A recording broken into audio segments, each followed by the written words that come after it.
ಮಹಿಷದ್ವಯರು ಮೆರೆದಿರಲು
ಹೊಸವೇ ಆಯ್ತು ಅಂತ ಆದ್ರೆ ಸಾಕು, ಮಾರಿ ಸಂತಾನ ಉತ್ಪಾತ ಮಾನವರು ಈ ಕಡೆಗೆ ಬಂದರು ಅಂತಾದ್ರೆ ಅವರ ಮಾಂಸವನ್ನು ವೆಲ್ಲುವುದೇ ನಮ್ಮ ದಿನನಿತ್ಯದ ಉದ್ಯೋಗ.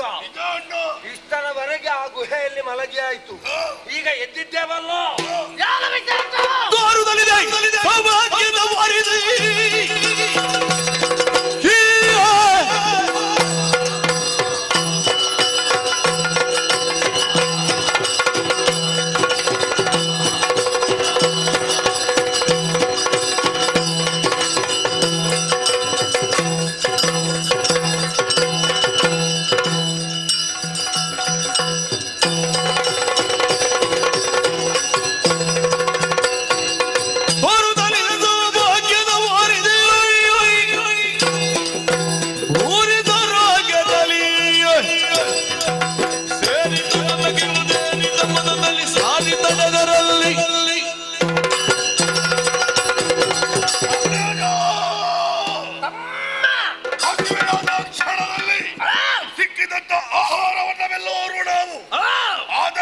ದಿನ ಹಾಗಲ್ಲ, ಹಾ, ವಿಶೇಷವಾದಂತಹ ಪರಿಮಳ ನಾಸಿಕಕ್ಕೆ ನಾಟುತ್ತಾ ಇದೆ. ನನಗೂ ಪರಿಮಳ ಬರ್ತಾ ಉಂಟು. ಬರುತ್ತಿರುವುದು ಮಾನವರೇ ಆಗಿರಬೇಕು. ಹ? ಎಲ್ಲಿದ್ದಾರೆ, ಹಾ. ಹೇಗಿದ್ದಾರೆ ಹಾ. ಎಂಬ ಹಾಗೆ ಹರಸುತ್ತಾ ಮುಂದುವರಿಯುವ. ಮುಂದುವರಿಯುವುದು ಮಾತ್ರ ಅಲ್ಲ, ಮತ್ತೆ? ಕಾಣಿಸುತ್ತಾ ಇರುವಂತಹ ಸೇವೆಯಲ್ಲೂ ನಾವಿಬ್ಬರು ದುಮ್ಮುಕ್ಕಿ ನರ ಭಕ್ಷಣೆಗಾರರು.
ಅಳಿವಿರಿಗರೀಗಲೇ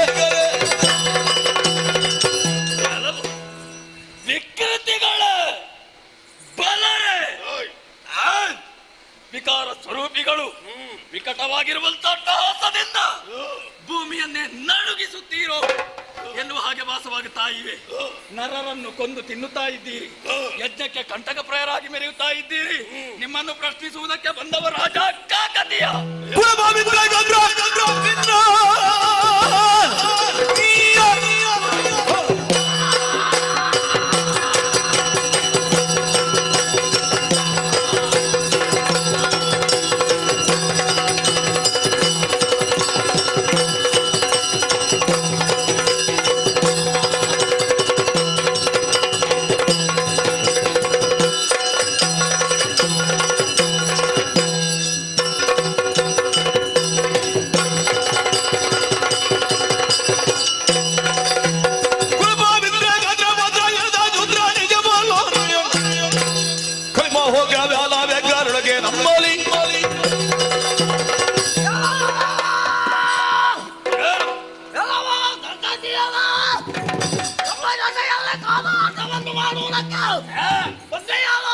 ನೀನು ಯಾವ ಭಾಷೆಯಲ್ಲಿ ಮಾತಾಡುತ್ತೀರಿ?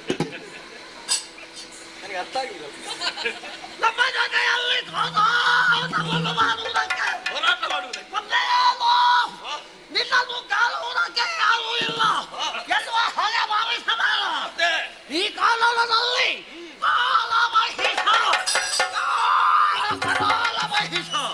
ಈ ಒಂದು ನಾವಿದ್ದೇವೆ. ಇಬ್ಬರು ಕಪ್ಪೆ. ಮತ್ತೆ ನೀವೆಲ್ಲಾಗಿದ್ದೀರಾ? ನಾನು ದೊಡ್ಡ ಗುಳ್ಳತ್ತಲ್ಲ. ಮತ್ತೆ ನಿನ್ನದು ಕಪ್ಪೆ ಇಟ್ಟುಕೊಂಡು ನಮ್ಮದು ಕಪ್ಪೆ ಅಲ್ಲ, ತಿರುಗಿತ್ತಾ ಇದ್ದಿತ್ತು ನಾನು. ಓಹೋ, ಅದು ಹಾಗೆ. ಮೊದಲೊಂದು ಕೋಗಿಲೆ ಹೇಳಿತಂತೆ, ಏನು? ಕಾಗೆಗಿಂತ ನಾನಾಗಬಹುದು ಅಂತ. ಎಷ್ಟಕ್ಕೂ ಅಲ್ವಾ? ಕೋಗಿಲೆ ಕಪ್ಪು ಅಂತ ಅದಕ್ಕೆ ಗೊತ್ತಿಲ್ಲ. ಸ್ವರ ಆದ್ರೂ ಇಂಪುಂಟಲ್ಲ, ನಿಮ್ಮದು ಅದು ಇಲ್ಲಲ್ಲ. ನಿನ್ನ ಸ್ವರ ಇಂಪು ಅಂತ ಹೇಳಿದವನಿಗೆ ಹೊಡಿಬೇಕು. ನಿಮಗೆ ಇಂಪಾಗ್ಲಿಕ್ಕಿಲ್ಲ. ಯಾಕೆ? ಕರ್ಕಶ ಸ್ವರವನ್ನೇ ಇಂಪು ಅಂತ ಹೇಳುವ ನಿಮಗೆ ಎಲ್ಲಿಗೆ ಗೊತ್ತು ಯಾವುದು? ನಮಗೆ ಇದೇ ಒಳ್ಳೆಯದು ಎನ್ನುವ ಹಾಗೆ ಭಾವಿಸಿದವರು ಬಿಡು.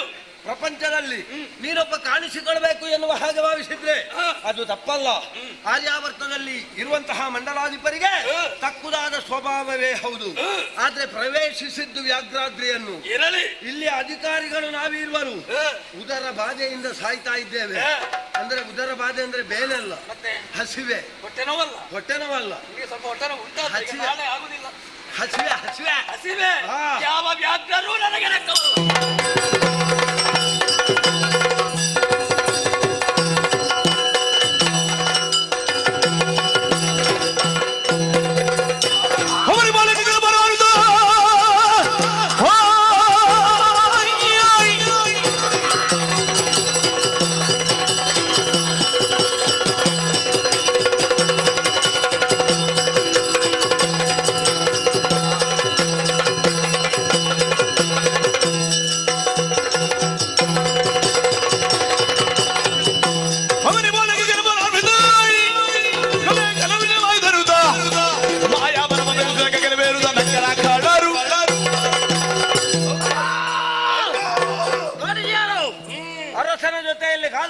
ಪ್ರಾರಂಭಿಸಿ ವರುಷ ಎಷ್ಟು ಸಂದು ಹೋಯಿತು ಗೊತ್ತಿಲ್ಲ. ಜಯವನ್ನು ಕಾಣುವುದಕ್ಕೆ ನಮಗೆ ಅಲಭ್ಯವಾಗಿ ಹೋಗಿದೆ. ಹಾಗಾದ್ರೆ ಏನು ಮಾಡಬೇಕು? ಬದುಕೋ ಬುದ್ಧಿ ತೋರಿಸಬೇಕು. ನಾವು ಯಾರು? ಅಣಿಮ ಮಹಿಮಾ ಗರಿಮಾ ಲಘಿಮ ಪ್ರಾಪ್ತಿ ಪ್ರಾಕಮ್ಯ ಈಶತ್ವ ವಶತ್ವ ಎನ್ನುವಂತಹ ಅಷ್ಟಸಿದ್ಧಿಗಳನ್ನು ಕರಗತಗೊಳಿಸಿಕೊಂಡವರು. ಯಾವ ಕ್ಷಣದಲ್ಲಿ ಯಾವ ರೂಪವನ್ನು ತಾಳುವುದಕ್ಕೂ ನಮಗೆ ಸಾಧ್ಯ ಇದೆ. ಆದ್ರೆ ಯಾವುದೋ ರೂಪವನ್ನು ತಾಳುವುದಲ್ಲ, ಮಾಯೆಯಿಂದ ಇವನನ್ನು ಮುಸುಕಿ ಏಕಕಾಲದಲ್ಲಿ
ಪರಶಿವ ಶರಣ ಕೈಲಾಸವಾಸಿಗಳು ನಾವು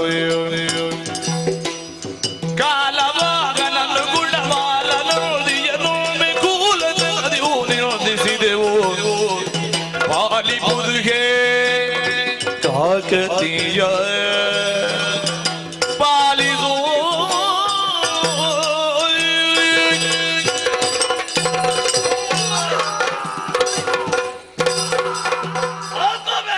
ಅನ್ಯಥಾ ಶರಣಂ ನಾಸ್ತಿ ತ್ವಮೇವ ಶರಣಂ ಮಮ ತಸ್ಮಾತ್ ಕಾರುಣ್ಯ ಭಾವೇನ ರಕ್ಷಾ ರಕ್ಷಾ ಕಾಕಾತೀಯ. ಏನು ಅಯ್ಯ, ನೀನೇನು ನಿನ್ನ ಯೋಗ್ಯತೆ ಏನು ಎನ್ನುವುದು ತಿಳಿಯದೆ ಅದಟ್ಟುತನದಿಂದ ಮಾರ್ಮಲೆತ್ತು ನಿಂತದ್ದೇನೋ ಹೌದು. ಆದ್ರೆ ನಿನ್ನ ಶರಾಘಾತ ಯಾವಾಗ ನಮ್ಮ ದೇಹಕ್ಕಾಯಿತೋ ಆ ಹೊತ್ತಿಗೆ ನಮ್ಮ ಸ್ವರೂಪ ಜ್ಞಾನ ನಮಗಾಗುತ್ತಾ ಇದೆ. ಹೌದೇ ದೇವರೇ, ಏನು ನಾವು ಇಲ್ಲಿದ್ದವರಲ್ಲ, ನಿಮಗೆ ಬೇರೊಂದು ಸ್ವರೂಪ ಉಂಟೆ. ನಾವು ಇಲ್ಲಿಗೆ ಬಂದದ್ದಿವತ್ತಷ್ಟೇ. ನೀನು ಹೀಗೆ ಬಂದದ್ದು, ಇವನು ಅವನು ಹಾಗೆ. ಹಾಗಾದ್ರೆ ಎಲ್ಲಿರಬೇಕಾದವರು ಎಲ್ಲಿದ್ದವರು? ಕೈಲಾಸ ಪರ್ವತದಲ್ಲಿದ್ದಂತಹ ಭೈರವನು ಹಾಗೂ ಪ್ರಮತನು ನಾಮಕನಾದಂತಹ ಗಣಗಳು ನಾವು ಕೈಲಾಸಲೋಕದಲ್ಲಿದ್ದವರು. ಹಾಗಾದ್ರೆ ಈ ರೀತಿಯಾಗಿ ದುಷ್ಟ ದಾನವರಾಗಿ ಇಲ್ಲಿ ಹುಟ್ಟುವುದಕ್ಕೆ ಕಾರಣ ಇದೆ. ಪರಶಿವನ ವಾಹನವಾದಂತಹ ನಂದಿಯನ್ನು ಕಂಡು ಪ್ರಪಂಚದಲ್ಲಿ ನಾವೇ ಸುಂದರರು ಎನ್ನುವ ಹಾಗೆ ಭ್ರಮಿಸಿ ಆತನನ್ನು ಅಣಕಿಸಿದೆವು. ಸಿಟ್ಟುಗೊಂಡಂತಹ ಆತ ನಮಗೆ ಶಾಪವನ್ನಿತ್ತ. ವ್ಯಕ್ತಿಯ ರೂಪ ಮುಖ್ಯವಲ್ಲ, ಯೋಗ್ಯತೆಯೇ ಮುಖ್ಯ. ಒಂದು ವೇಳೆ ರೂಪ ಮುಖ್ಯ ಅಂತ ಆದ್ರೆ ಹೋಗಿ ಭೂಲೋಕಕ್ಕೆ ಕಾಳ ಮಹಿಷ ಕರಾಳ ಮಹಿಷರಾಗಿ ಜನಿಸಿ ನಿಮ್ಮ ಸಾಧನೆಯಿಂದ ಏನಾದ್ರೂ ಮಾಡ್ಲಿಕ್ಕೆ ಆಗುತ್ತದೆ ನೋಡಿ ಅಂತ. ಏನು ಆಗ್ಲಿಲ್ಲ ಅಂತ ಅರ್ಥ ಆಯ್ತು. ಏನೂ ಮಾಡುವುದಕ್ಕಾಗ್ಲಿಲ್ಲ ನಿಮಗೆ. ಆದ್ರೆ ನಂದಿ ಒಂದು ಪರಿಮಾರ್ಜನೆಯನ್ನು ಹೇಳಿದ್ದಾನೆ. ಏನದು? ಮುಂದೆ ಒಬ್ಬ ಯೋಗ್ಯತಾವಂತನಾದಂತಹ ಉತ್ತಮನಾದಂತಹ ಪುರುಷ ಉತ್ತರದಿಂದ ದಕ್ಷಿಣಕ್ಕೆ ಬರ್ತಾ ಇದ್ದಾನೆ. ಆ ಬರುವಂತಹ ಆತನ ಶರಾಘಾತ ಯಾವಾಗ ನಿಮ್ಮ ದೇಹಕ್ಕಾಗುತ್ತದೆಯೋ ಅಂದು ನಿಮ್ಮ ನಿಜ ರೂಪ ಎನ್ನುವ ಹಾಗೆ. ನೋಡಿ, ನಮ್ಮ ಕಿರೀಟದಿಂದ ಸ್ವಲ್ಪ ಹೊರಗೆ ಬಂದಿದೆ ನಿಜ ರೂಪ ಅಲ್ವಾ? ಕೋಡು ಕಾಣುವುದಕ್ಕೆ ಆರಂಭಿಸುತ್ತಾ ಇವೆ. ಹೌದು. ಕರಾಳ ಮಹಿಷ, ಓ ರಾಕ್ಷಸರೇ, ಗಿಳಿಯದಿ ಬಗೆ ಗಣವರರೇ ಆಲಿಸಿರಿ ಅಡಲದಿರಿ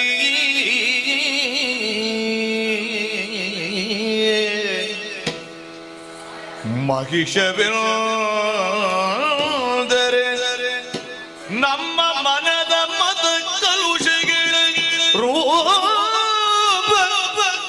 ಸಾಕಾರ ಸಂಕೇತವದು ನಿಮ್ಮೊಳದು ಕಳೆದು ದಿನದು ಆಲಿಸಿರಿ ಮರುಗದೇರಿ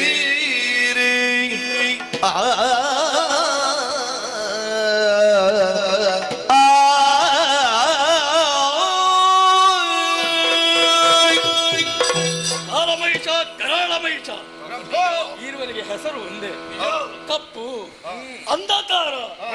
ಅಂಧಕಾರ ಎನ್ನುವುದು ಇರುವುದು ಎಲ್ಲಿ ಹೇಳು? ಅಜ್ಞಾನ ಎನ್ನುವಂತ ಅಂಧಕಾರ ಹೋಯಿತು, ಸುಜ್ಞಾನ ಎನ್ನುವ ಮನಸ್ಸಿನ ಒಳಗಿರುವುದು. ಅಂತಹ ಮನಸ್ಸಿನಲ್ಲಿ ಅಂತರಂಗದಲ್ಲಿರುವಂತಹ ಅಜ್ಞಾನ ಎನ್ನುವಂತಹ ಕಪ್ಪು ಎಲ್ಲವೂ ಮಾಸಿ ಹೋಯಿತು, ಹೊರಟು ಹೋಯಿತು ಎನ್ನುವುದರಲ್ಲಿ ಅನುಮಾನವಿಲ್ಲ. ನಿಮಗೀಗ ಸುಜ್ಞಾನ ಒದಗಿ ಬಂದಿದೆ. ನಾವು ಹೇಗೆ, ಎಷ್ಟು, ಎಲ್ಲಿ, ಸತ್ಯತೆಯ ಬಗ್ಗೆ ನಿಮ್ಗೆ ಅರಿವಾಗಿದೆ, ಪಾತ್ರ ಅಪಾತ್ರರ ಬಗ್ಗೆ ಅರಿವಾಗಿದೆ ಅಂತಾದ್ರೆ ಇದು ನನ್ನಿಂದ ಆಗಿದೆ, ನಾನು ಎನ್ನುವಂತಹ ಭಾವನೆ ಖಂಡಿತವಾಗಿಯೂ ಇಲ್ಲ. ಈಗ ನನಗೊಂದು ಅರ್ಥ ಆಯ್ತು. ಏನು? ನಮಗೆ ಈ ರೂಪವೇ ಬರುವುದಕ್ಕೆ ಕಾರಣ ಏನು? ಕಪ್ಪಾಗಿದ್ದೇವೆ. ಕಪ್ಪು ಎನ್ನುವುದರ ಸಂಕೇತ ಯಾವುದು? ಅಜ್ಞಾನದ ಲಕ್ಷಣ ಒಂದು. ಎರಡನೇದ್ದು ಪಾಪದ ಸಂಕೇತ. ಆ ಎರಡರಲ್ಲೂ ಪ್ರಪಂಚದಲ್ಲಿ ಬದುಕುವುದಕ್ಕೆ ಸಾಧ್ಯ ಇಲ್ಲ. ಅದನ್ನು ಮಿಕ್ಕಿದಂತಹ ದೈವಾನುಗ್ರಹ ಒಂದು ಉಂಟು ಅಂತ ಆದ್ರೆ ಮಾತ್ರ ಅವ ಪ್ರಪಂಚದಲ್ಲಿ ಉದ್ಧಾರ ಆಗುವುದಕ್ಕೆ ಸಾಧ್ಯ ಎನ್ನುವುದನ್ನು ತಮ್ಮ ಕಥೆಯಲ್ಲಿ ನಮಗೆ ತೋರಿಸಿ. ಪ್ರಭು ಪರಮೇಶ್ವರ ಅನುಗ್ರಹದಿಂದ ಈ ರೀತಿ ನಡೆಯುವುದಕ್ಕೆ ಸಾಧ್ಯವಾಯಿತು. ಶಿವ ಲೀಲೆ, ಇದು ಶಿವಲೀಲೆ. ಹೋಗಿರಿ ಹೋಗಿರಿ ಕೈಲಾಸ.